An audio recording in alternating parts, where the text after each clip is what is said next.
po sa ating lahat. Ako po si Brian Easy Mendoza. Ito po ang aking daily devotion ngayong araw, September 4, 2025. Ngayong araw po ay ating tutuloy ating series which is a seminary edition. Specifically, ang topic po natin for this day is about secret will.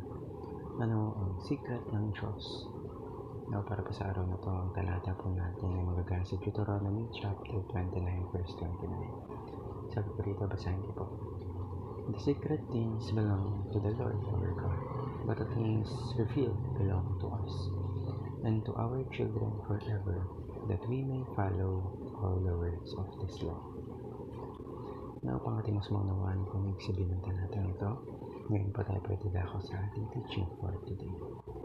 So, sinasabi po sa Bible that there is such a thing na natawag natin secret of God. Yes, some secrets po are talagang hidden forever.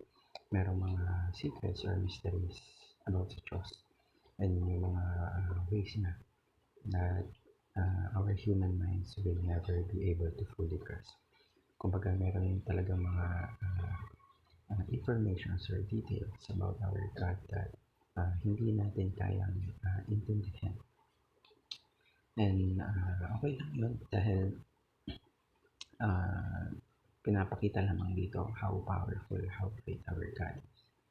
Ikalawa po, some secrets are yet to be revealed. So ito po yung mga bagay na sa susunod or sa future, ito ay marireveal. Kumbaga sabi nga, in God's perfect time. So, kumbaga para siyang puzzle, kailangan muna natin mabuo. Ikatlo po, some secrets are revealed to God's people and hidden to others. So, para po sa mga nananampalataya kay Kristo, they are given spiritual eyes para makita ang katotohanan that remain hidden from the world. Meaning to say, God chooses to share His heart with His children. Ngayon po tayo pinadako sa ating application. So, ano nga ba yung mga dapat nating apply sa ating mga buhay?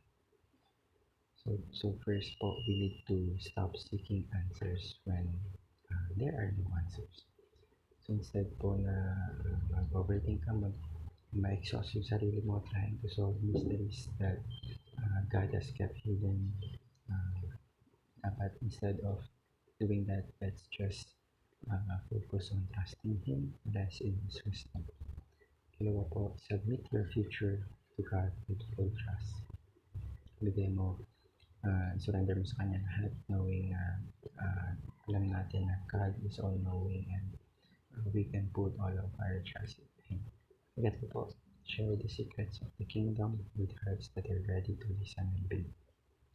So, hindi po lahat ng tao will be able to fully grasp our God. But those po who are hungry for truth will be drawn closer to God, and that's the important thing. So, meaning to say, dapat we have the faith, dapat we are trying to grow closer to God. So, marami po tayong natutunan sa araw na ito.